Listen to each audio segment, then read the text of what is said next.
Good evening and welcome to the Office of the Clerk of the Circuit Court of Cook County's webinar. We are so happy to have you all here. And this webinar today is about the new case management system for the Chancery Division. I'm Dorothy Brown, the Clerk of the Circuit Court, and I will serve as the moderator for the panel discussion segment this evening. I see many of you are coming on, so I'm going to wait just a few minutes while more of you come on, because I want to make sure that everyone gets an opportunity to hear everything that we're going to discuss today.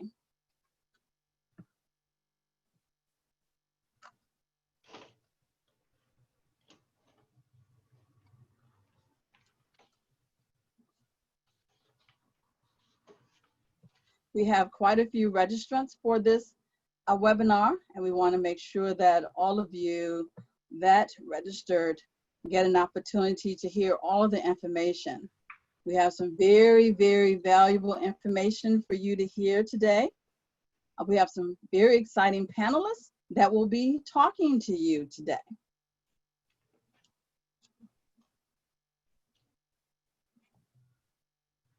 Okay. So I'm going to get started. So the primary purpose of this training and the series of webinars that we are hosting is to introduce the civil filing community to the new civil case management system entitled Odyssey. Although Odyssey was introduced in the county division in 2018, we're close to rolling it out for the entire civil case filing community. We rolled out the criminal division portion of the system in November of 2019. During the pandemic, we have continued to program the civil areas of law as well as the traffic area of law. The new civil scheduling functionality is the major part of the new case management system. But there are also additional enhanced data access capabilities and other functionalities. The go-live date for the civil area, as well as the date for the traffic area, will be announced very soon. The Clerk of the Circuit Court of Cook County is responsible for preserving and maintaining all court files and papers, making and keeping a complete record of all proceedings and determinations of all court cases, collecting court fines and fees, and performing other duties as required by law. The Court Operations and Administration section of the Office of the Clerk of the Circuit Court, which runs the court segment, is organized into 5 bureaus and the Civil Appeals Division. The 4 bureaus, which are responsible for the various case types, are criminal, the first municipal, which includes traffic, civil, county, and probate, then the family law division, as well as Chancery bureau, and the suburban bureau. Then the 5th bureau is the Records Management Bureau, which provides file management services for the 4 court type of bureaus. Today's training focuses on the Chancery Division, which is part of the Family, Chancery, and Law Bureau. And it consists of also the Domestic Relations Division, Chancery Division, and Law Division. Located in the Richard M. Daley Center, 50 West Washington, room 802. And the phone number there is 312-603-5133. The Honorable Judge Moshe Jacobius is the presiding judge. In my office, Ms. Dawn Porter is the Associate Clerk for the Family, Chancery, and Law Bureau. Mr. Carlo DeFranco is the Chief Deputy Clerk for the Chancery Division. And Ms. Deborah Parker is the Assistant Chief Deputy Clerk of the Chancery Division. Now, the Chancery Division hears matters of equity, which are filed under the following categories: class action, declarative judgment, mortgage foreclosures, injunctions, administrative reviews, general chancery, and mechanics liens. Other matters the Chancery Division hears are accounting, arbitration, certiorari, dissolution of corporation, dissolution of partnership, equitable liens, interpleader, mandamus, partitions, quiet title, receiverships, redemption rights, reformation of a contract, rescission of contracts, specific performance, statutory review, subpoena, action out of state, compliance in Illinois, temporary restraining orders, trust construction, and the Uniform Gift of Minor Act.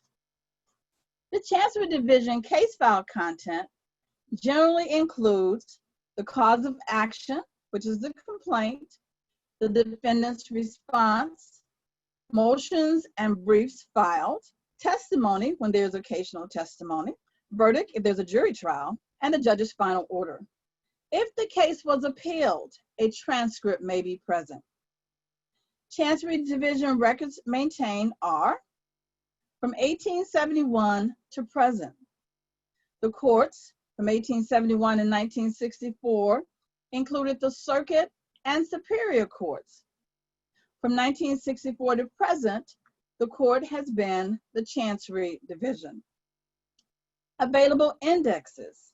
Circuit Court and Superior Court, both plaintiff and defendant indexes, are on microfilm from 1871 and to present. But the Chancery Division indexes go from 1966 to 1971 on microfiche.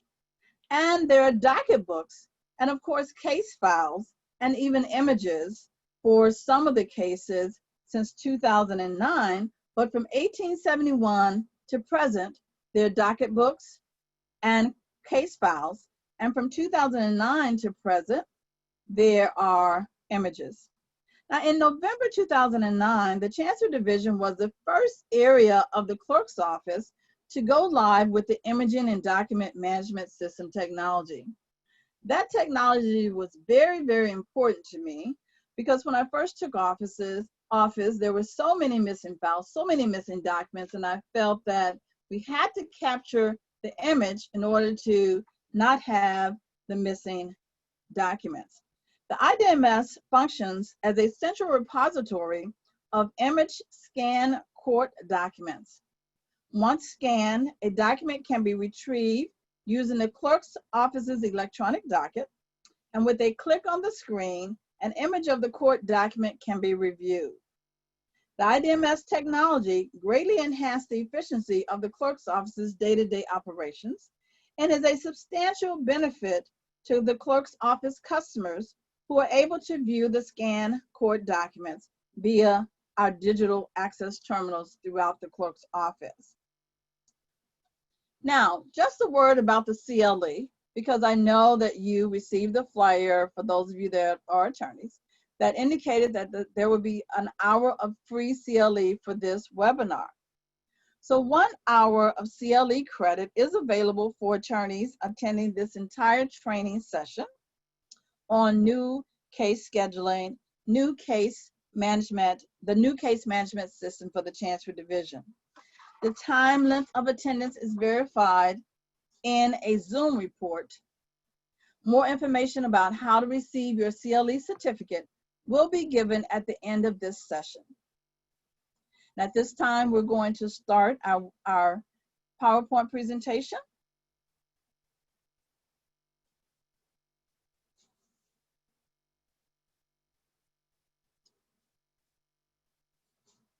And slide 2 includes our agenda for the day. Our agenda for today includes the purpose, in which I've given part of the purpose, and then we're going to have the Honorable Presiding Judge Moshe Jacobius to speak. Then the Associate Clerk, Mr. David Moses, will represent the Bureau. Then the goals and objectives will be discussed by Mr. Moses, and then I will Then, oh, the goals and objectives will be discussed, and then I will introduce the panelists.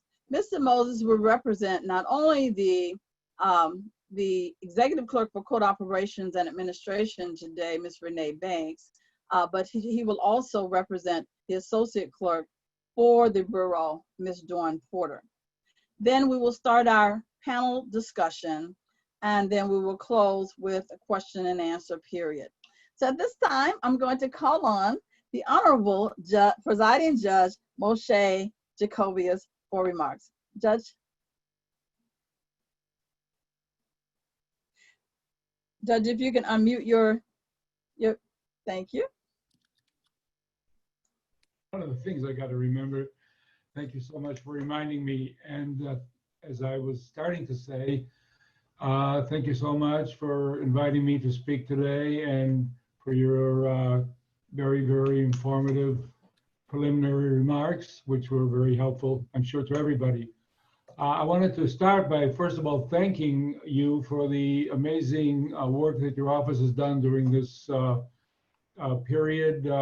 We are constantly sending back orders back and forth to your clerks who are on top of everything, sending orders signed and stamped. Of course, the methodology differs, but the main thing is getting the stamps and getting it back. And your office has been just tremendous, and I thank you. We're very fortunate in Cook County to have a separate Chancery division.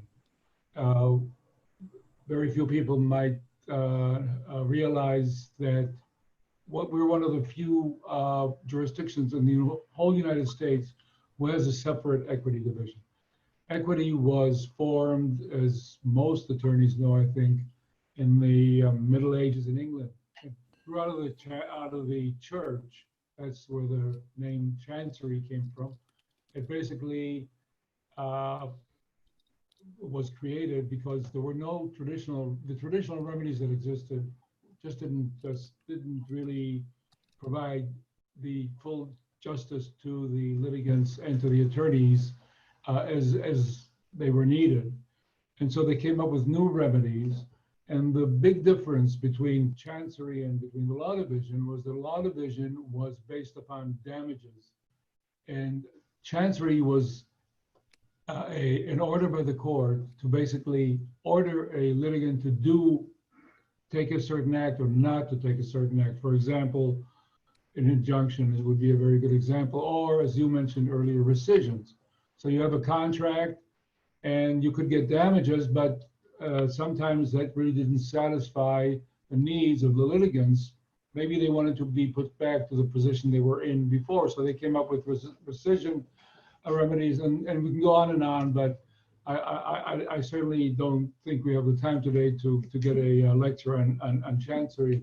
It's very, very crucial that we have accurate records.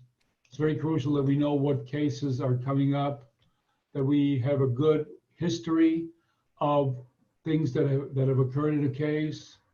Very, very important with regard to consolidation of cases, which I hear myself, and I'll be glad to answer any consolidation questions. We also in Chancery, the presiding judge hears all of the surplus cases because my predecessor, the late Dorothy Canard, who unfortunately just passed away, made a determination about 10 years ago that so many people were being taken advantage of with these surplus. And to your credit, Clerk Brown, I must also commend you because once in a while I get an inquiry like, how can we get a list of these surplus cases? And you know what they want? You know, they want to basically get that list so they can take advantage of people and they can grab a percentage, 25, 30%, or some ungodly amount. I've had cases like that. And so Judge Canard in her wisdom said, no, we're going to hear all those. So surplus issues and consolidation, of course, I heard are the province of the presiding judge.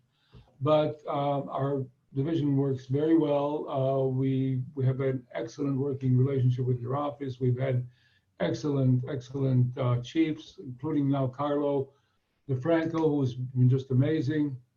And so I'm available to answer any questions anybody has.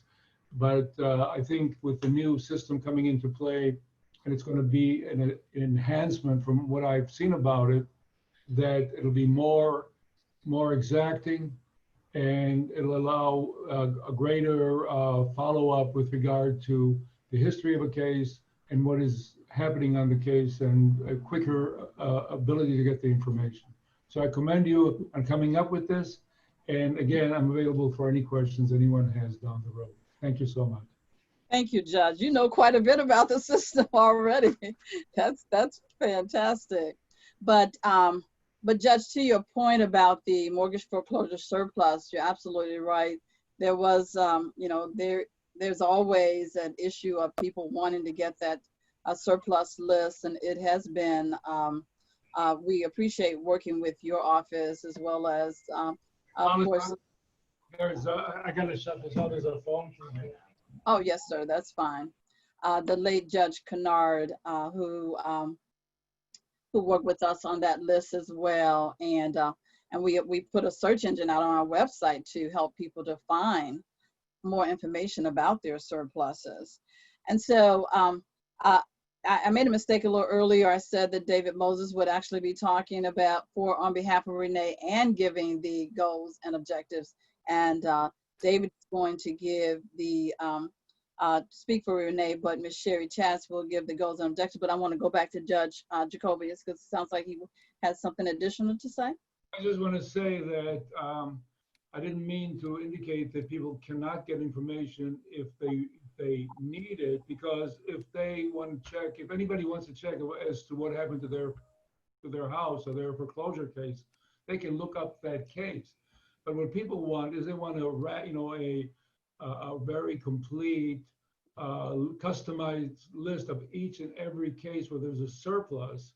And the reason they want it is just basically to be able to contact the mortgagors and to try to take advantage of them.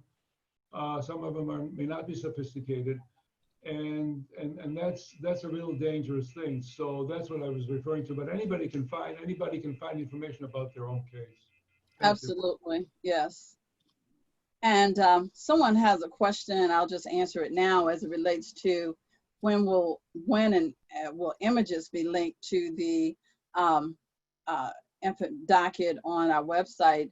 The images are linked to the docket in our public access terminals at the office, but we are testing a system called Research Illinois with the Illinois Supreme Court, where images will be linked to docket entries for the entire state, all the clerk's offices for the entire state.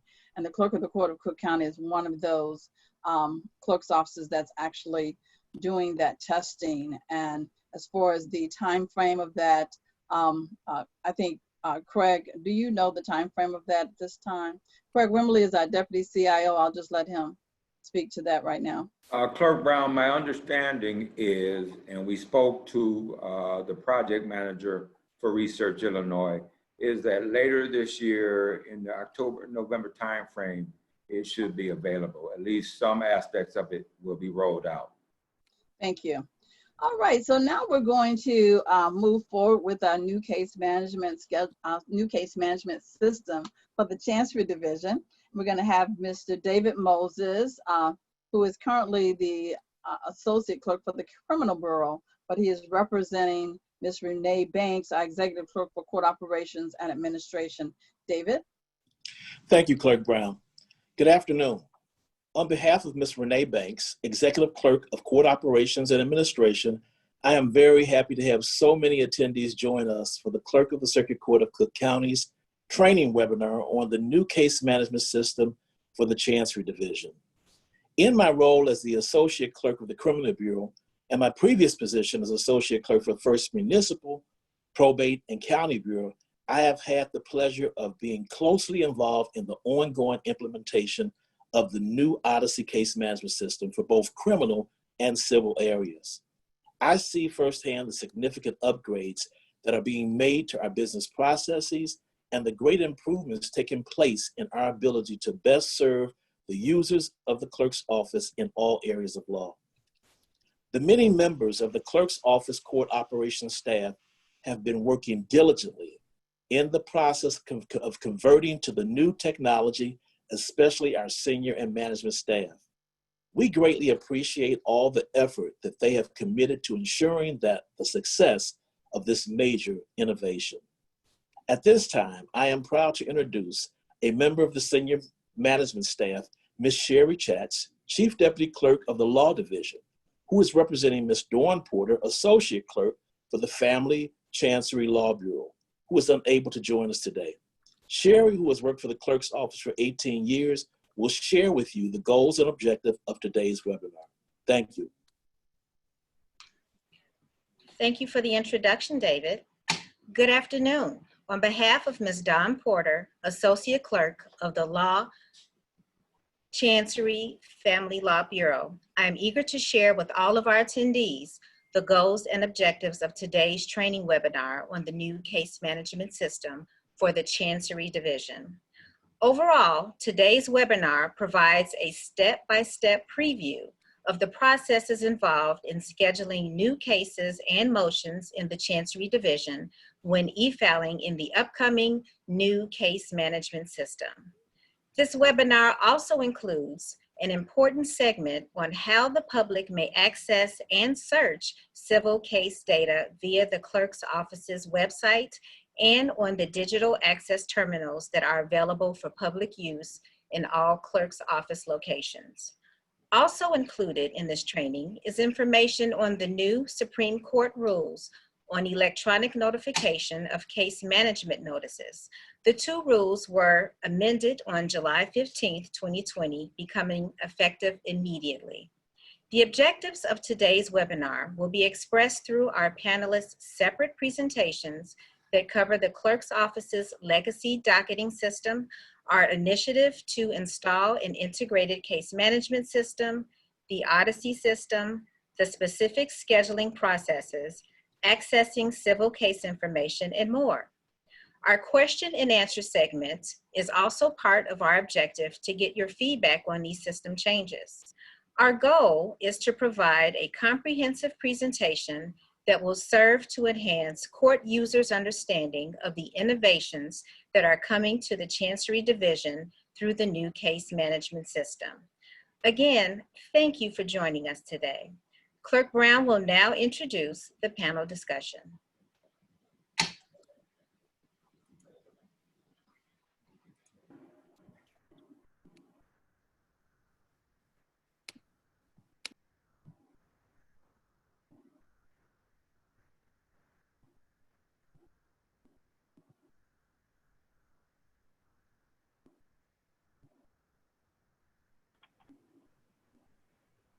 Clerk Brown, you're on mute.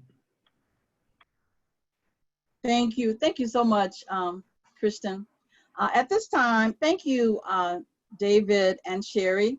At this time, I want to introduce to you Mr. Craig Wimberly, who is our Deputy CIO, who I had answered a question earlier.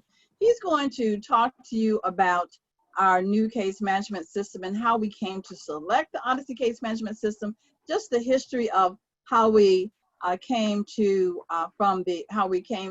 made the decision to move from the legacy case management system to our new Odyssey system. Mr. Wimberly? Thank you, Clerk Brown. Presiding Judge Jacobius, fellow panelists, and attendees. My task is in providing a short history and background on not only what got us to where we are today, but also some history about the latest technology advances in the clerk's office. Clerk Brown, you established 5 strategic pillars to drive implementing improvements for this office, for the courts, and for our support of our customers, of the public sector agencies, law enforcement, attorneys, pro se litigants, and the public in general. Now, one of the 5 strategic pillars is 21st century technology. In other words, to deploy technology and information management strategies to pull this office out of the dark ages into the 21st century. And as a point worth noting, to leverage technology to institutionalize advancements in the other 4 strategic areas: improving customer service, increasing the efficiency of our operations, implementing financial controls and establishing financial accountability, and of course, training and development of staff at all levels, from entry-level clerks to the highest levels of senior management. So for this office, technology has been and remains a critical enabler. So let me just walk through a little history of what we've done in this office. From early on, we connected all of our offices in every courthouse and every branch court with high-speed telecommunications by linking into the county network. We automated the 2 remaining areas of the court that were writing orders in large, dusty docket books. Probate division, where we use one of our legacy docket systems as the template, and county division, where we piloted the use of a more robust case management system. We implemented an integrated cashiering and security system to put a common front end on multiple disparate docketing systems to streamline and normalize our operations at the point of receiving filings. As the clerk indicated earlier, we implemented an imaging and document management system solution to eliminate microfilming orders, to reduce having to take case files to the courtrooms, to provide access to image case files to the judiciary and to the public at our public access stations.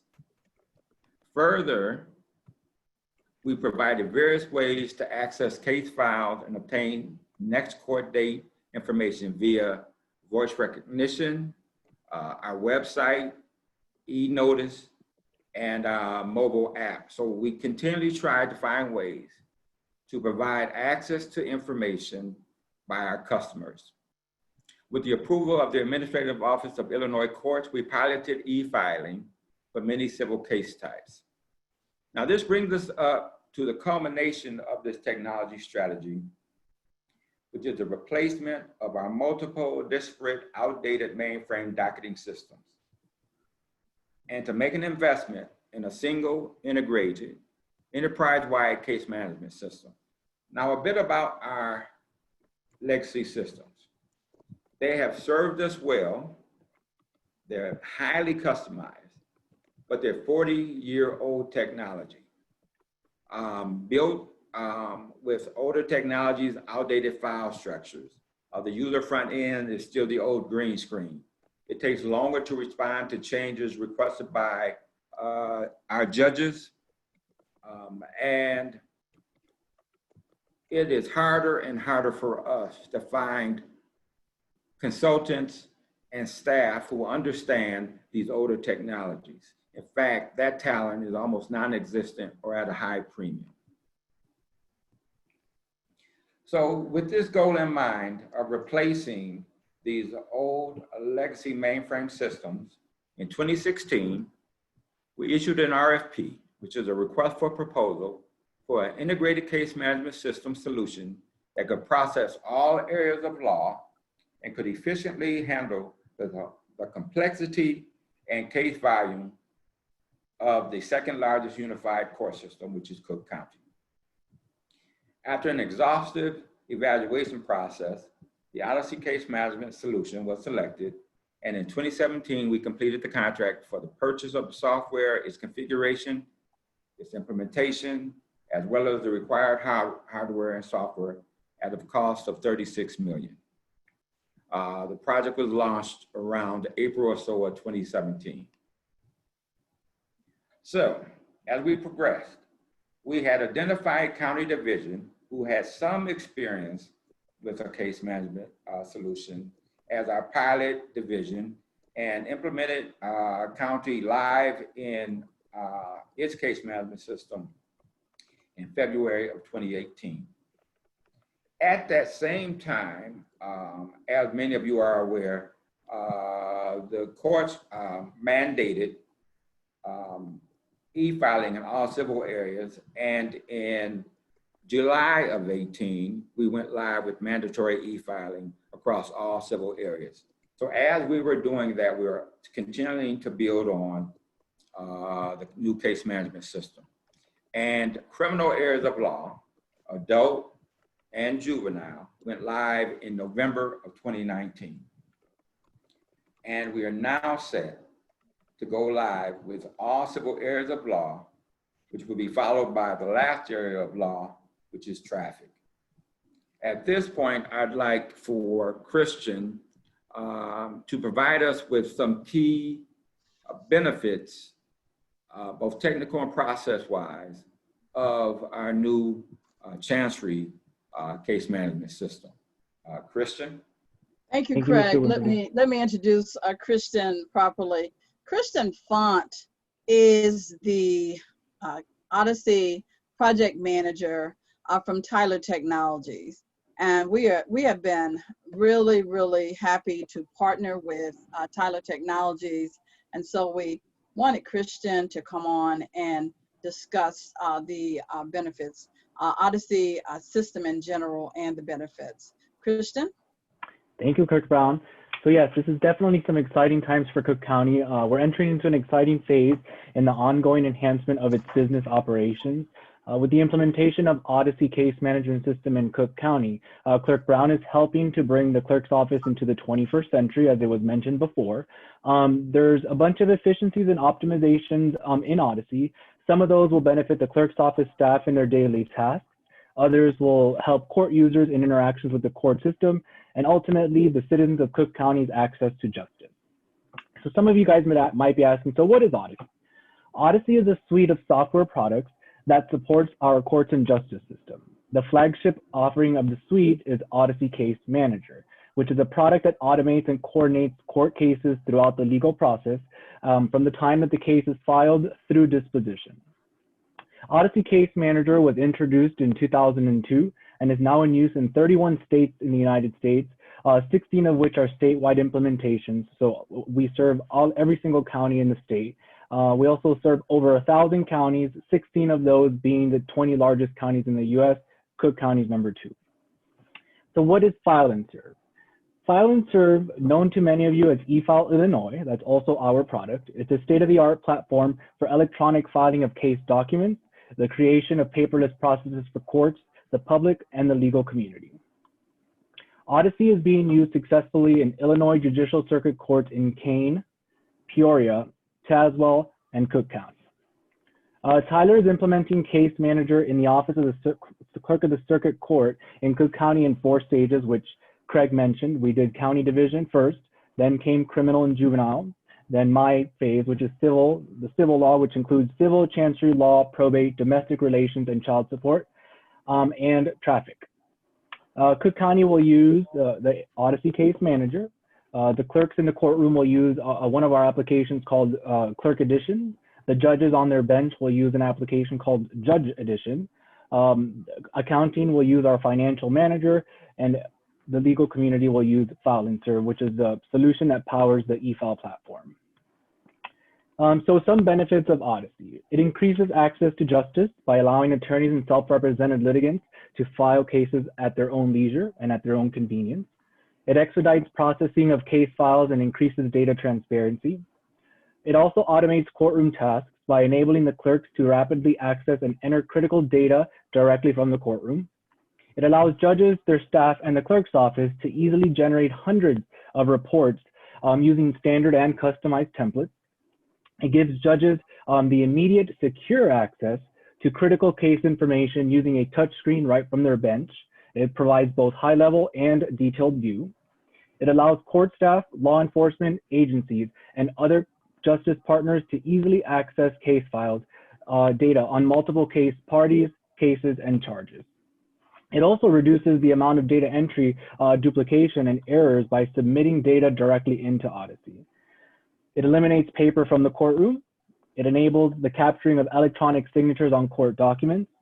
It costs less to maintain than outdated legacy systems and reduces storage costs of court files, and easily integrates with Tyler software, enabling a common interface that simplifies and reduces the duration of training for users while streamlining IT processes.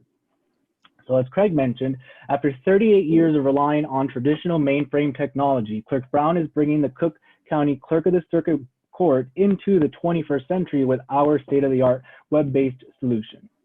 With county, criminal, and juvenile courts implementations now complete, Tyler looks forward to continuing to work with Clerk Brown to complete the implementations in the remaining Cook County courts and make Clerk Brown's vision a reality. Clerk Brown? Thank you. Thank you, Christian. Clerk So Brown, very I would much. like to add a point. Yes. Just a very quick example of the benefits we're realizing. As Presiding Judge Jacobius can attest, we've received a significant number of requests to move court dates throughout this COVID-19 period. For our legacy system, that required that operations send requests into IT and for us to programmatically make these changes occur. For criminal, which is in the new Odyssey system, and for county division, which is, they handled all of those changes very quickly on their own and did not have to rely on T&I to make that happen.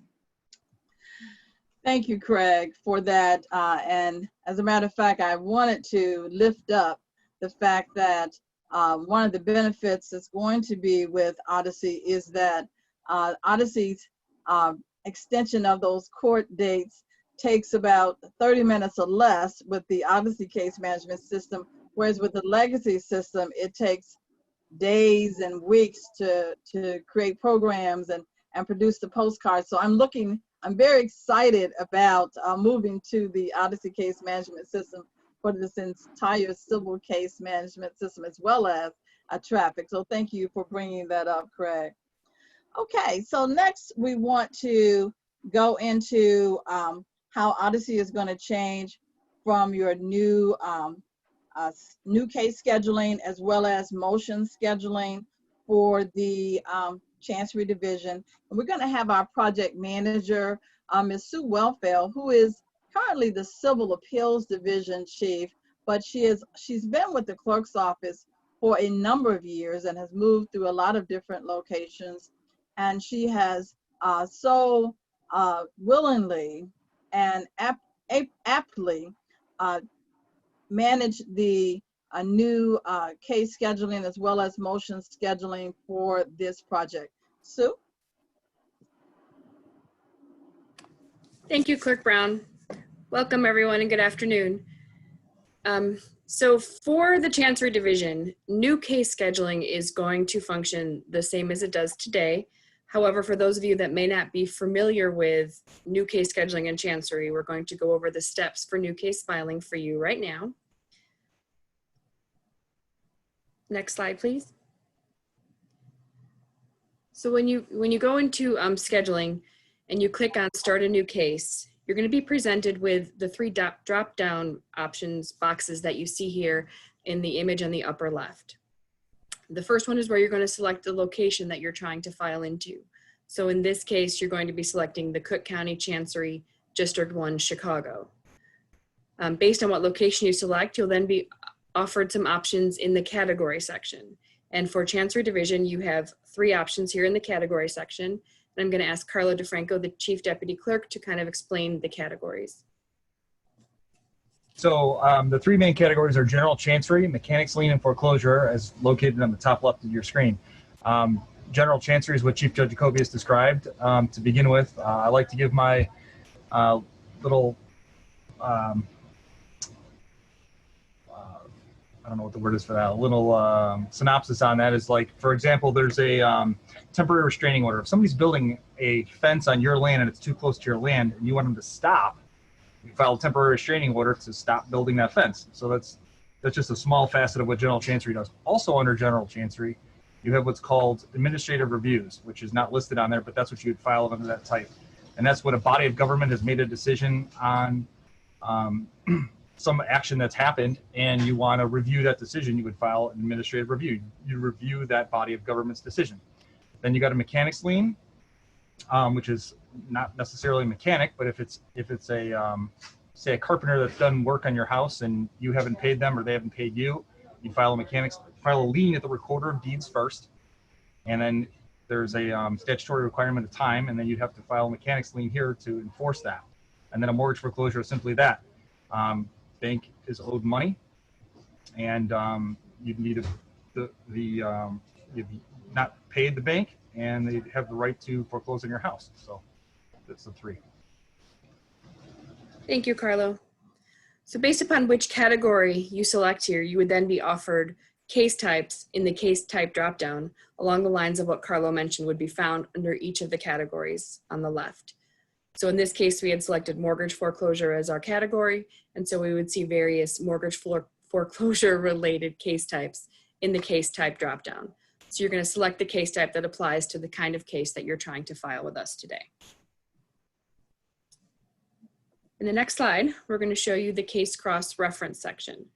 This is where you're going to enter your attorney code in the case cross-reference number. If you're a self-represented litigant, you're going to enter 99500 as an attorney code, which it states there in the red writing in the box above the case cross-reference number. Then in the case cross-reference type, which is kind of in the middle of this box, there's a drop-down arrow where you're going to select Cook County Attorney / self-represented litigant code. And then you're going to select the add case cross-reference number on the far right side of the box. That will then cause this information to populate below the black line as you see in the lower screenshot of this slide. And then you would click Save Changes to save the actions that you've done here in the case cross-reference number section. Next, you're going to be brought to the party section, where for a chancery case, you're going to be asked to enter the information about the plaintiff and the defendant. You see here there are a couple of fields that are outlined in red. Fields that are outlined in red are mandatory fields, but we do ask that you fill in as many of these fields as you have the information for each of your litigants. If your litigant is a business or an agency, you see in the upper left corner of this box, right above the party first name, is a box where you could select that it is a business or an agency. So instead of having a first name, middle initial, last name, you would have a single box to enter a business or an agency name. Also in the upper right corner of the box, and you can stay here, this is the right place, you'll also see where you can add additional litigants. So if you have multiple plaintiffs or multiple defendants, you would select that add additional party to add the names and addresses for each of the plaintiffs and each of the defendants that are going to be listed in your case. Also in the lower section of this box, you'll see that while address previously wasn't a required field, if you start typing an address, other boxes may become required. So in this instance for the address, the city, state, and zip code become required fields because you started typing an address. So while all fields aren't required, additional fields may become required if you type in some of the optional fields to make sure we're capturing all of that information. Once you've selected all of your plaintiffs and all of your defendants, you would then click the Save Changes in the party information section to move on to the next section.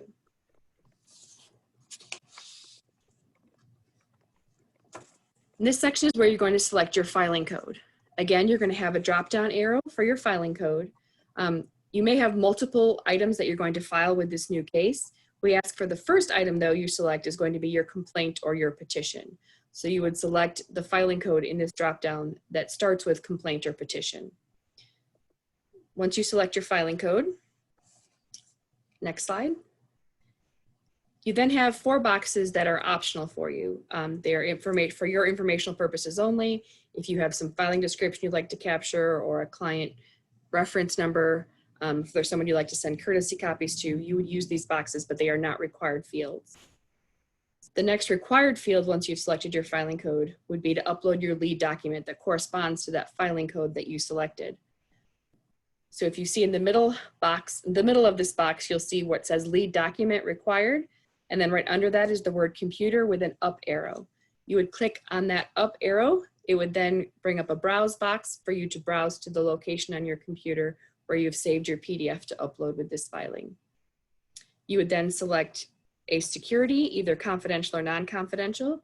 You would only select confidential if you've obtained a court order allowing something to be filed under seal, and you would also upload a copy of that order with your filing.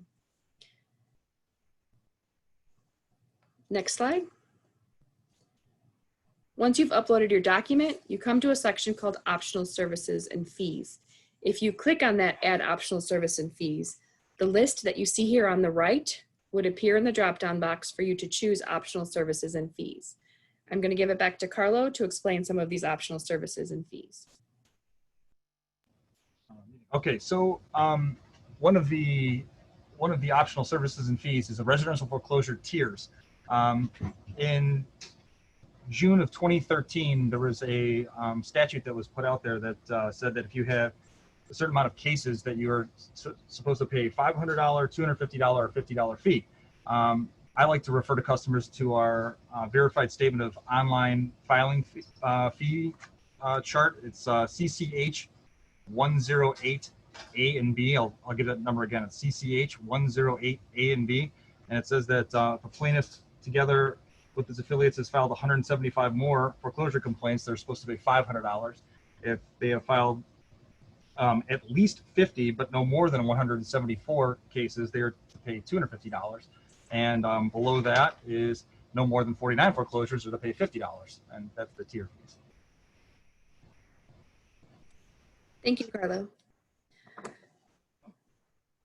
So after you've added any optional fees, or if you have no optional services and fees, you would click Save Changes for this first filing in your filing section.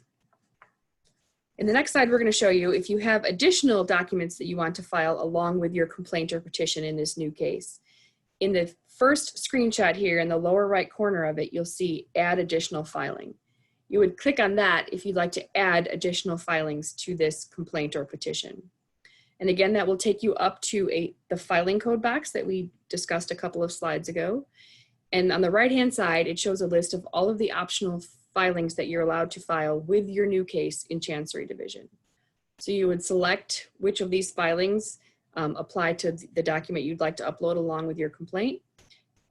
And so in this case, let's say we were going to select affidavit filed, and then you would follow the same steps that you filed with your original filing, where you would upload your lead document, select a security, and save your changes. You would repeat this process for every document you're looking to file that that shows up on this right side, the list on the right side of this slide, in order to upload all of those documents. When you're done uploading the documents, you would then click Save Changes in the filing section of this, Save Changes for the filing section, which will bring you to the next section. The next section is the payment section. This is where you can review the payment, the costs for this filing that you're making.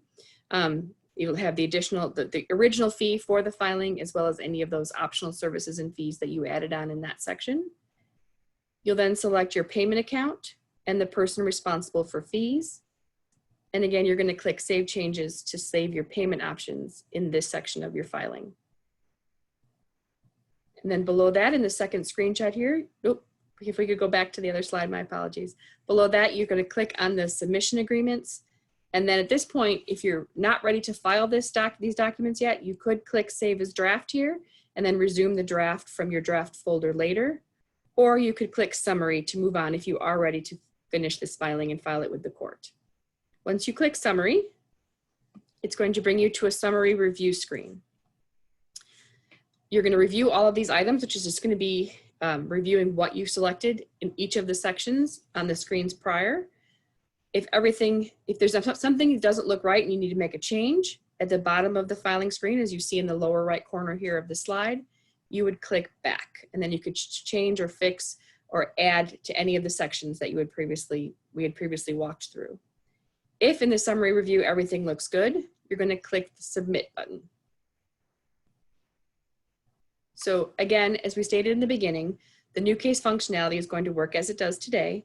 So when you see this Request Hearing Date box on your new case scheduling, you're going to select Do Not Schedule, as you do today.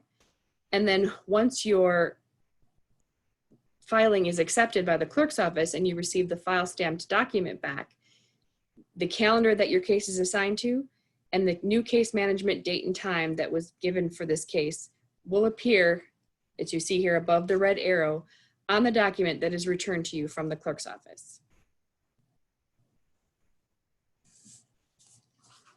So that is new case scheduling in our with Odyssey, or with the e-filing system and our new case management system. So now we're going to go through our motion scheduling process.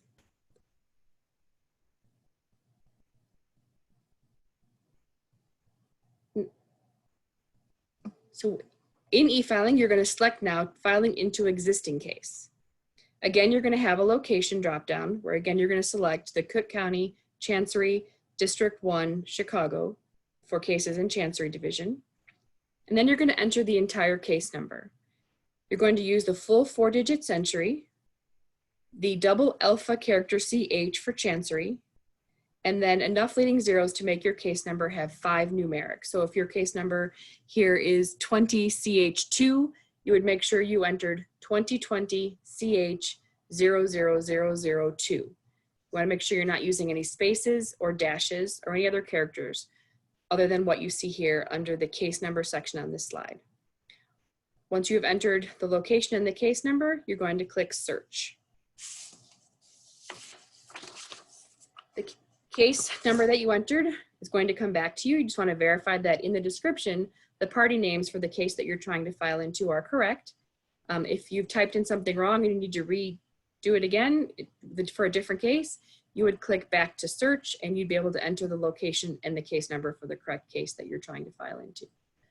But if this all looks correct, under actions, you're going to click file into case. And again, just like in your new case, that's going to take you to the case cross-reference section, where again, you're going to enter your 5-digit Cook County Attorney Code, or 99500 if you're a self-represented litigant.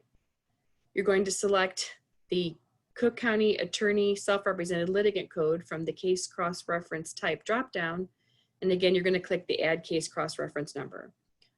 And that's going to bring that information down below the black line where you could click Save Changes. The point of difference I'd like to point out here, though, from what you do today, if you are familiar with motion scheduling today, is that the motion types are no longer going to be selected in this case cross-reference section. You are now going to select your motion types in the filing section, which we will discuss next. So once you click Save Changes here in the case cross-reference section, it's going to take you to the filing section. You're going to select a filing code that is a motion-related code. So in this example, we selected motion filed. So if you notice in the screenshot, the upper screenshot, there is no motion type between the filing type and the filing description. However, once a motion-related filing code is selected, you'll see in the lower screenshot that the motion type drop-down box has now appeared. So this is the motion types that previously were located in the case cross-reference section. So if we go to the next screen, you'll see the motion types that will be offered to you. Now currently, you do have the foreclosure contested motion and the foreclosure default motion, as well as the motion to consolidate turnover of surplus for room 2403. Those are the same 3 motion types that exist today. However, now you're going to have an additional motion type, which is for the general chancery mechanics lien category cases. So what this means is that everyone now going forward is going to have to select a motion type. So you would select the motion type that corresponds to the kind of case and the kind of motion that you are filing. And again, as Judge Jacobius mentioned earlier, the motion to consolidate and the turnover of surplus motions are heard before him. When you select that motion type, the dates that you're going to be offered are going to be dates that will be scheduled before Judge Jacobius on his calendar. So you select the motion type, and then again, just like in your new case, you're going to upload your lead document and select a security of non-confidential or confidential. You would then select Save Changes in this category, in this section, which will then bring you to the next section. And again, this is the payment section. Just as before, you're going to select your payment account and your party responsible for fees. And then you're going to select Summary.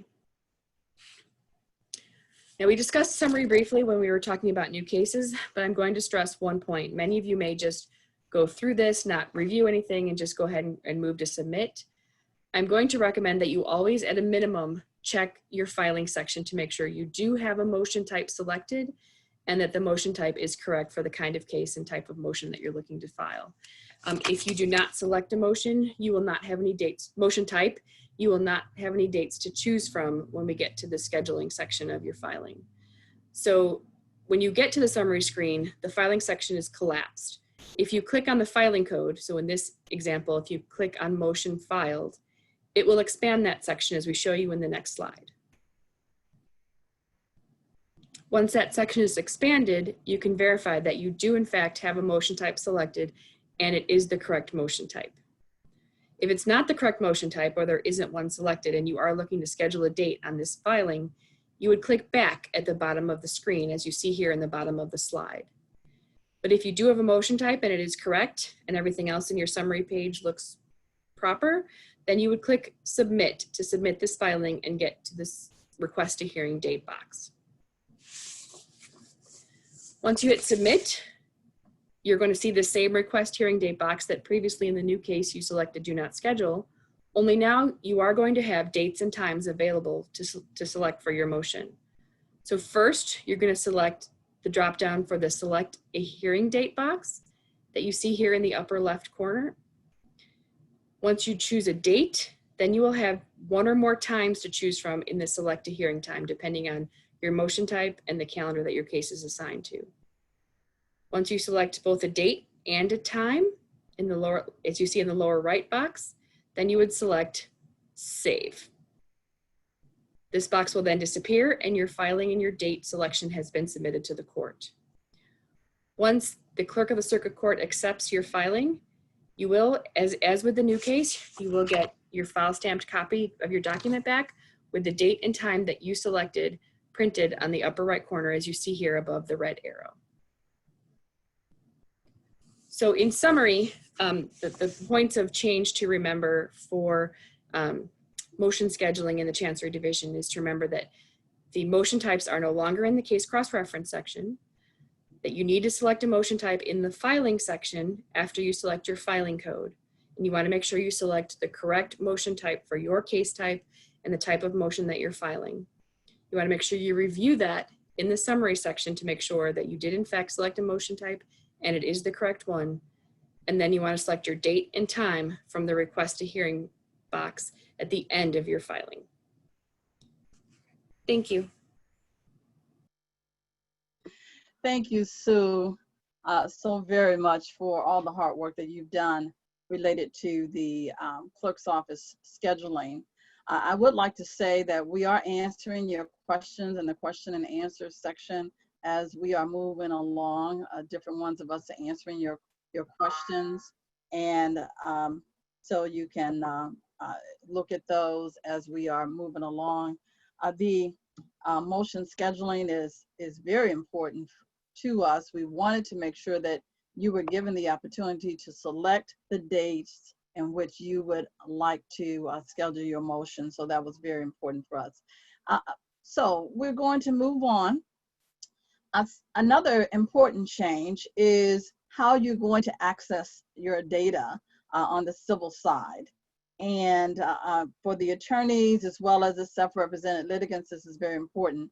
And you're going to access the data. We're going to show you how to access the data on the website, as well as if you come into the office. Now, many of you, others have asked about when can I see documents related to cases that I did not file into, did not file an appearance into. That's going to be left up to the Illinois Supreme Court. It's going to be a part of the Research Illinois. You're going to be able to, they are setting the criteria as to who can see what, who can see data only related to or images only related to their cases, and when can you see images related to other cases. Now, yes, you may be able to see currently, I believe in Kane and DuPage, you can actually see the images for other cases, your cases and other cases, but just know that that is not in accordance with the current public access criteria or rules for the Illinois Supreme Court. Those counties do it, but it's not in compliance with the rules. We are a large county. We are the largest in the state, and if we really went outside of the rules of the Supreme Court, and let's say some of your documents or your client's documents with your Social Security number or with their Social Security number or with their birth dates or some information of that nature actually gets exposed, then of course I will be outside of my immunity and could possibly be sued. So we are staying within the rules and regulations that the Illinois Supreme Court has set, but Research Illinois should rectify much of that. And so now we're going to go to Mr. Carlo DeFranco, who is the Chief Deputy Clerk of the Chancery Division. You've already heard Carlo talk during Sue Wellfeld's presentation, and Carlo is going to tell you how the public access will be for this Odyssey case management system. Carlo? Hey, thanks, Clerk Brown. The way in which you will search for civil data from our current public website or our in-house digital access portal will change. From our public website, you will still click any of our available links to our case search, but from the case search landing page, when you click on the civil law, chancery, and domestic search, or the probate search link, you will be redirected to our new Cook County Courthouse portal application. Next slide. This will be the same for our in-house digital access terminals. When you click on the search for the civil case link, you'll be redirected to our new Cook County Courthouse portal application. The attorney's portal gets a few slight more features once you log in. From the Cook County Court portal page, you'll be able to perform global searches across all divisions and case types. This means if you search for litigants by name, your search results will include results from law, chancery, civil, domestic relations, and probate. The basic search will allow you to search by case number or by name, and from names wildcards can be used to assist in finding for your search results. For attorneys who currently have logins to access the criminal case information, civil case information will also be included in your case search results. So this means that if you type in a name, it's going to go all across the entire family law and probate. So if you type in any name, it'll literally bring up every single case that that person has fallen under. In today's world, you can only search division specific when you come into the clerk's office and the DAT terminals. Well, the DAT is a little bit better now, but it's going to get increasingly better as this Odyssey case management rolls in. Next slide, please. You can filter your searches by including location as opposed to searching all across divisions. You can search by other parameters other than name and case number by selecting one of the application's options in the filter by search type, such as the ARDC number, attorney name, business name, alias, or party name. Next slide. This is my favorite part. And I think this is the best feature that this new website has, actually. So the results of the search will display descriptive information about the case to allow other users to select the view by details by clicking by case number. Another feature of the Cook County Courthouse portal search for civil is the ability to use the Soundex type search by checking the sound like option. So what this does is if a name like myself, like Carlo DeFranco, and you don't know if there's any close aliases to it like Carlos or Carlitos or DeFrancisco, it'll actually do something that actually rhymes with it or sounds like that name, which is a fantastic feature because pro se individuals as well as attorneys come in and they don't know the proper spelling of the party's name, or they might go by a slight alias that sounds like that. So you come in with any kind of name, it'll search a broad gambit of names and I think that is one of the best features that this new system provides that will be most useful for our office. Next slide. The results of the search will also display descriptive information about the case to allow a user to select to view the details by clicking on the case number. So you can just click on that case number and then the details of the party comes up, or the case comes up. Next slide. Detailed information about the case includes summary, general case information such as status of the case type, and assignment information. Party litigant information and their, next slide, yeah, sorry. Party litigant information and their other attorneys and events and orders or activities of the case are in reverse chronological order. So that way you don't have to look at the very, complaint and go all the way down. You actually start off with the last thing that got filed. And in this case, it's a stipulation to dismiss. So you don't have to file, typically an attorney will walk in and they'll try to find the, order approving sale or the last judgment in the case. So it actually goes in reverse order so you can find, the most recent activity. And I'd like to turn it back over to Clerk Brown. Thank you, Carlo. And I'd just like to add a little information there.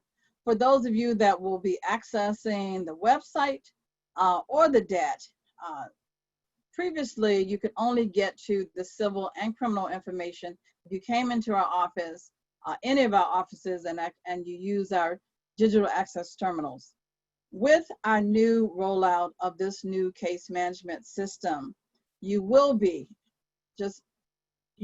able to access both civil and criminal data from our website, whether you are a self-represented litigant, the public, or an attorney. So you will not have to register as an attorney. Right now, we have an attorney portal where you can get to the criminal information.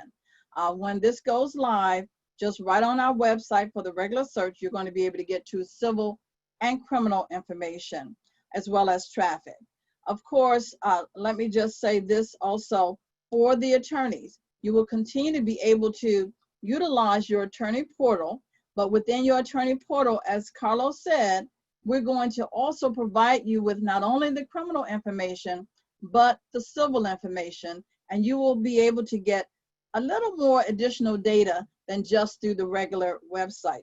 So want to let you know that this is going to be just a great improvement for access to civil data, as well as it's going to give you the criminal data. Chief Judge Evans has given approval to provide criminal data on our public website. Thank you. So next, we're going to, and I saw someone ask the question about e-notification or e-service for self-represented litigants, and how will that occur? And there are new Supreme Court rules that the Illinois Supreme Court issued just this past July. And I'm going to have our Deputy General Counsel, Ms. Gloria Leggett, to talk about the e-notification for our case management hearings and how that's going to be rolled out with our new case management system. Ms. Leggett.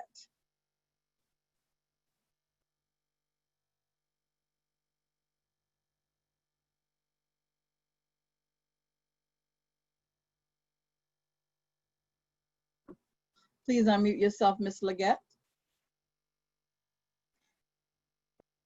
Thank you, Clerk Brown. On July 15, 2020, the Illinois Conference of Chief Judges amended the Supreme Court Rule 11 and Rule 131, specifically Rules 11B and Rules 131D, and this will make it easier to notify and serve both attorneys and self-represented litigants by email. The first rule that we're going to talk about today is the new Supreme Court Rule amendment actually to Rule 11B regarding email addresses. Previously, the rules stated that an attorney must include on the appearance and on all pleadings in court an email address to which documents and notices will be served in conformance with Rule 131D, which we will talk about in just a few moments. The Supreme Court rule was amended to include the language that you see on the slide that is underlined, and it says that a self-represented litigant who has an email address must also include the email address on the appearance and on all pleadings filed in court to which documents and notices will be served in conformance with Rule 131D. So that will answer some of your questions regarding how will self-represented litigants be served in pleadings filed with the court. This was amended, as I said before, on July 15, 2020, and it was effective immediately upon amendment. We wanted to call your attention also to the committee comments from the July 15th amendment and also from the amendment on December 21st, 2012. So when a self-represented litigant has provided an email address to the court pursuant to subparagraph B, courts retain discretion to determine if an alternative method of service of documents or notices, either in addition to or instead of email, is needed. December 21st, 2012, The Supreme Court did allow for service of documents electronically. The amendments facilitate electronic communications among the court, the parties, the counsel, and they complement the expansion of e-filing in the trial courts. So these amendments to the Supreme Court rules will make it much easier for self-represented litigants as well as attorneys to be served in e-file documents. Next slide, please.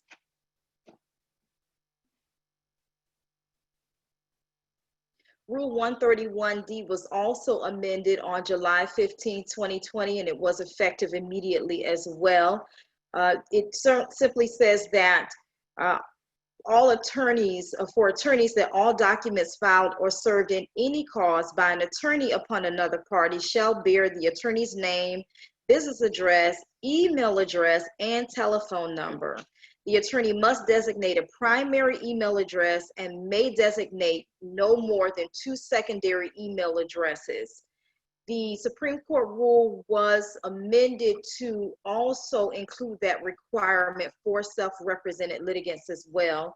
And it says that all documents filed or served in any cause by a self-represented litigant upon another party shall bear the self-represented litigant's mailing address and telephone number.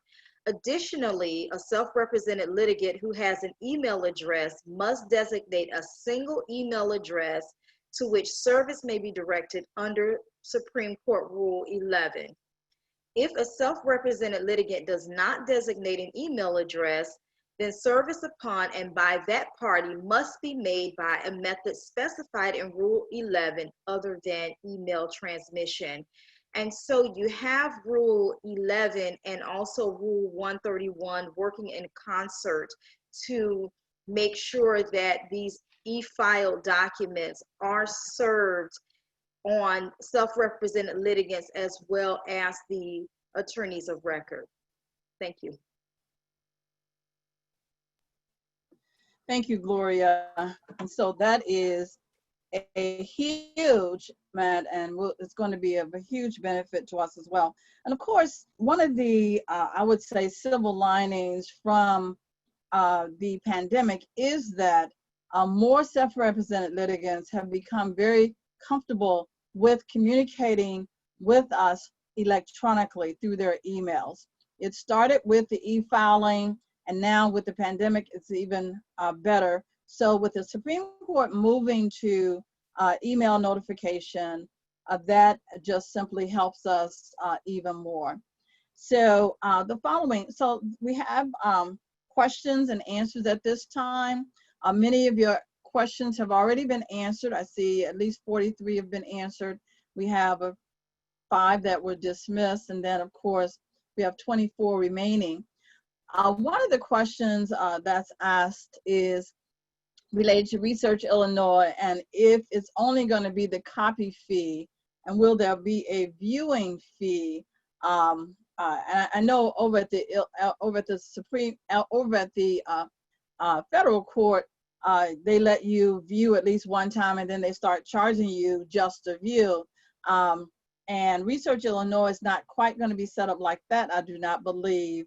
I believe it's going to be the copy fee, but I'll let Mr. Wimberly answer that. Yes, Clerk Brown, as you've indicated, I believe viewing images will be a free service. Okay, but we'll have to wait and see how the Supreme Court does that. I'm sure if it's a free service, there's going to be a watermark across it, and then of course, to print the document out, there will be the copy fee. Now someone asks, can exhibits be filed with attached documents, exhibits to complaints or motions, or should exhibits be filed as an additional document of filing? Carla? I'm sorry, can you repeat the question? Because it was kind of blurry. It's concerning exhibits and whether or not they should be filed with the complaint or with the motion, or should they be separate? So if you originally file a complaint, all the exhibits should be underneath it as add additional filing. I mean, if you're gonna do a separate motion, you can include your exhibits as well. Well, with the new complaint, you should obviously add as many exhibits as possible. Okay.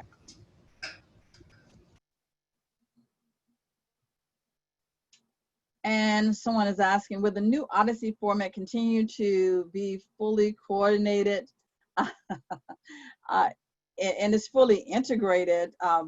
The good news about the Odyssey system is that, as Christian said earlier, eFile Illinois is a Tyler product as well as our Odyssey system. So the integration, as we have seen with our county division, is somewhat seamless. Christian, you want to comment more on that? You're right, Clerk Brown. So Odyssey and eFile do fully integrate. So everything, all the case types, everything, all the configuration that we put into Odyssey will come over from eFile as well in a very smooth integration. Okay, Kristen, and I think that they're talking about also as far as service providers, whether or not there be any change as it relates to their service provider. One of the service providers they're talking about is green filing. Will there be any change as it relates to service providers for eFile Illinois? So the service providers should be updating the same thing that we're going to be doing. The service provider is it's a service that you guys pay for, the filer pays for, but it should mimic everything that we are doing in eFile Illinois. Thank you. So every service provider will be notified, and they are already actually been notified that there are changes as it relates to these different motions and how to select, and they all will have this information. The next thing, does the motion form -general take the place of a notice of motion? Do we just attach a certificate of service to the motion we are filing? Sue, that I believe that's you. So I don't believe anything takes the place of a notice of motion. I did answer a few questions regarding when you should file your notice of motion, and I know there's always been confusion about that since the beginning of e-filing, whether you should file it with your motion or after your motion. If you do file it as an additional filing with your motion, that same court hearing date and time will print on both of those documents. So you could file it with your motion, the court date and time would print on both the motion and the notice of motion, or you could choose to file it separately after your motion is accepted if you'd like to type in that information yourself in your form. So if there's a form out there called motion form -general, that is not the notice of motion. The notice of motion continues to stand on its own. That motion form is probably for just general motions, not taking the place of notice of motions. That's correct, Sue? Yes, Clerk Brown. Thank you. Yes, this webinar will be available later. It's going to be on the YouTube channel, the Clerk of the Circuit Court of Cook County's YouTube channel. Okay, someone wants a clarification on Rule 11. To clarify that last question, it was referring to Rule 11 service on the other parties. Supreme Court Rule 11 mandates that documents are served electronically, either through the court electronic filing manager or an approved electronic filing service provider if available. Service to other attorneys via email is only permissible for all parties for which such service is not available. So someone wanted to clarify that, and that's related to service. We're really, what Gloria really was talking about is how we're going to handle our e-notifications for our case management status hearings, and that is related to the clerk's office actually emailing out to attorneys as well as self-represented litigants the notifications. Previously, you had to opt in to get the electronic notice, and we did not even have email addresses for self-represented litigants to be able to email them their notifications. The Supreme Court rule now requires the email addresses, so we will be able to email out to both attorneys and self-represented litigants without them opting in the electronic postcards. They want to know, how will we notify attorneys that Research Illinois has gone live? That is an Illinois Supreme Court system, and I'm sure that notification will come from the Illinois Supreme Court as soon as that is ready. Okay, now Katie Simpson says the rules require that personal information such as social security numbers, date of birth, etc. be redacted. If we were to physically pull a file right now, appearance or no, we would be able to make a copy of that court record.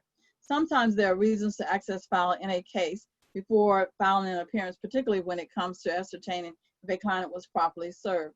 There may also be related actions between mechanics lien cases and foreclosure cases that a party may have an interest in monitoring. I don't understand what the legal compliance difference would be in accessing files just because the method would be electronic. Please let me know if I misunderstood. No, you absolutely understood properly, Katie. Yes, the rules do require those things to be redacted, but everyone does not do that. So the Supreme Court has been very hesitant to just simply make all of those documents available electronically. Previously, and I believe that case law still stands, there is a common law case that says that a certain amount of right to privacy actually assert to an individual by requiring a person to come down to the courthouse to look at a case file versus letting it be out on the World Wide Web. There is a common law case concerning that, and so that is what the Supreme Court is in the process of trying to determine who's going to access what and when, because as you know, the self-represented litigants don't always follow the rules, and really everyone, even attorneys sometimes may not redact the information. So the Supreme Court is being very careful, and I think that they are about to reach some type of compromise as it relates to those documents. And they're setting up layers as to who will see what. I'm pretty sure attorneys are going to be given access first to probably everything, and then they will then take a while to determine when does that access expand. Craig, did you have something to say on that? Clerk Brown, I think you said it all. They are actually being quite careful in rolling it out. I do know that judges, as you say, and attorneys will have access sooner than general public, but they're just taking their time and really laying out what gets accessed and by whom. Okay, all right. Someone wants to know if I am moving between firms, but I'm still going to be the attorney on a particular case. So I guess they're taking the case with them. And maybe they filed with the firm's attorney code before, and they're saying, do I file a substitute attorney adding the new firm or just additional appearance? And then he said, I can't find attorney code for additional appearance when e-filing. I think that's probably you, Carlo. I'm sorry, that question blurred out again for me, Clerk. I'm having a Yes, little they're transferring between firms, and they're trying to see if they should file a substitute attorney. They're going to take the case with them. Okay, I gotcha. So that's a two-part question. If you're moving in between firms, the first thing is to contact the law division to make sure that your Cook County Attorney Code is updated, and that's in room 801. I would contact who is on this call right now is Sherry Chatz. And then as far as updating your appearance, you would then file a amended appearance and then make sure that your attorney information is updated in the bottom, as well as now you have to change your e-file credentials. Okay, very good. The question, there's another question about the portal, and I believe that's probably the attorney portal. The attorney portal is live right now. It actually went live in May, and you register with your ARDC number. So as opposed to your firm number, register with your individual attorney ARDC number, and you will be just fine. Okay, let's see if there's any other questions.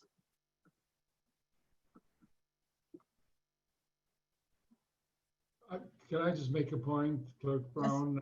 Yes. It was mentioned earlier about when somebody files, they can indicate that it would be confidential, and that, you know, but I wanted to emphasize the fact that just because somebody checks that box, it doesn't seal the document.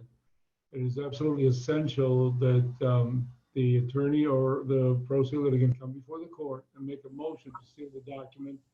And as you know, we do that sparingly because there's a Pritzker case which says the public has a right to know. So we do it only for, you know, for good cause, for legitimate reasons. And usually before a case is filed, if they want it sealed ahead of time, then they usually present that motion to the presiding judge. So I just want to emphasize, just because you check that box saying confidential, it doesn't become confidential. You still have to go to the court and make a motion to seal the file. That is an excellent point, Judge Jacobius. Absolutely, you can't just randomly seal your documents. It has to be sealed by the court. Of course, you can check that box at the beginning, but it's not going to stay that way if it's not something that is ruled confidential by the court. So thank you, Judge, for clarifying that for us. Someone says, if you e-file and serve, does that fulfill the statutory requirement? So at the time of e-filing, and then we turn around and accept your document, does that fulfill your statutory requirement? Craig, you can probably answer that question. Because I know we give them the e-file date, or Sherry, as of the date that they filed. When we accept it, what date goes back and fulfill their statutory requirement? Sherry, do you want to answer that question? Sure. The submission date converts to the actual filing date if it's on a business day. So that's the day in which the court is open, excluding weekends and holidays. If it does fall on a weekend or holiday, then the considered file date, which will be stamped on the document, will be the next business day in which we are open for business. Thank you, Sherry. Very welcome. Okay. Okay, so we're going to start wrapping up. We have about 4 minutes here. It says, when you file a complaint or motion, can you have the exhibits attached? I think this question already asked, so that everything is included in one PDF lead document, or do the exhibits need to be filed as another standalone document? What is the preference, Carla? With our office, obviously, it's always better to separate things just so we have it categorically on the docket. There's no requirement upon that, because when you're giving courtesy copies out, it's all going in one big PDF well, it'll go with separate PDFs to somebody, but in theory, if you're taking a hard copy, it's all going to be in one PDF handed over to somebody. So there really isn't a requirement on that. Obviously, we'd like it separated, but it's not like a requirement. Okay. So also they wanted to know, will attorneys' names be listed on docket sheets? Well, they're listed on your case. I'm not sure what they mean by the docket sheet. It is on the docket, and as well as whatever you list when we send the document back to you, it's on that document. So it is on the docket, the attorney's name. Are there any plans to require the designation of an email address for service within eFile and serve? Now that is a different, that's the eFile Illinois.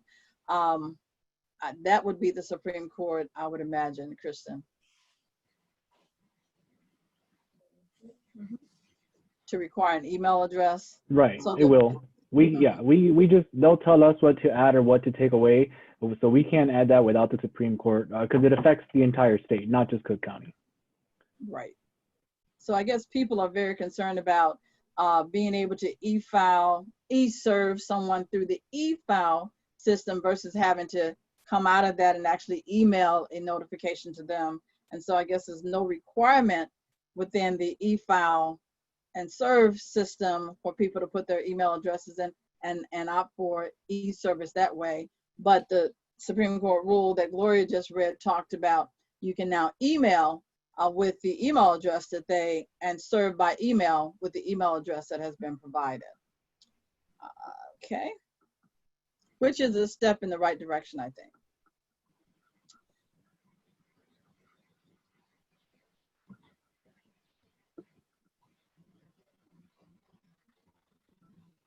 Okay, I'm going to close out now. We can actually answer more questions later. I do want to give the CLE information. Attorneys that attended this training webinar for the entire hour are eligible for 1 hour CLE credit. When you registered with your name and email address, your ARDC number should have been included. We will verify the time length of your attendance and the webinar through the Zoom webinar report. Your CLE credit certificate will be emailed to the email address associated with your registration. Now, we have additional webinars that are coming up. specifically related to the different divisions. We are going, and you can, on this slide, you can see when the webinars are coming up. There's a URL link for each of those. Many of you have already registered for those particular divisions. And so you will be getting that information. We have one coming up this Thursday for the probate division, which is at 4:00 p.m. All of them are at 4:00 p.m. So we have August 20th, 4:00 p.m. is the next webinar for the probate division. But next, we have our contact information. If you need to contact the clerk's office regarding one of these webinars, you can call our number at 312-603-5030. And our website is also shown there, cookcountyclerkofcourt.org. Also attached are the bios for all of the individuals that appeared on the panel today. I want to thank each of our panelists, especially Presiding Judge Moshe Jacobius, for being here with us today. Thank you, Judge Jacobius. Would you like to have any closing remarks? I just want to reiterate that after hearing the presentation, it's clear that it is an improvement, and it is going to be a great service to the attorneys and litigants. And I think your office should be commended for everything that you have been doing, especially during the past period when you've been a tremendous benefit to our division. And I thank you. Thank you, Judge, so very much. And thank you for your cooperation and working with Ms. Porter and also with Carlo DeFranco and Deborah Parker. And thank you, Kristen Font from Tyler Technologies, Mr. Craig Wimberly, Deputy CIO, Ms. Gloria Legetta, Deputy General Counsel. Thank you, Sherry Chatz from the Law Division, David Moses, representing Ms. Renee Banks, and especially to Ms. Sue Wellfell. Thank you, Sue, for all of your hard work. Of course, everyone has been working very hard, even during this pandemic. And a special thanks to Ms. Jaylene Strong, who is our public information officer. And thank you to all the attendees that attended today. Thank you. Thank you. Bye-bye. Thank you, Clerk Brown. Bye-bye.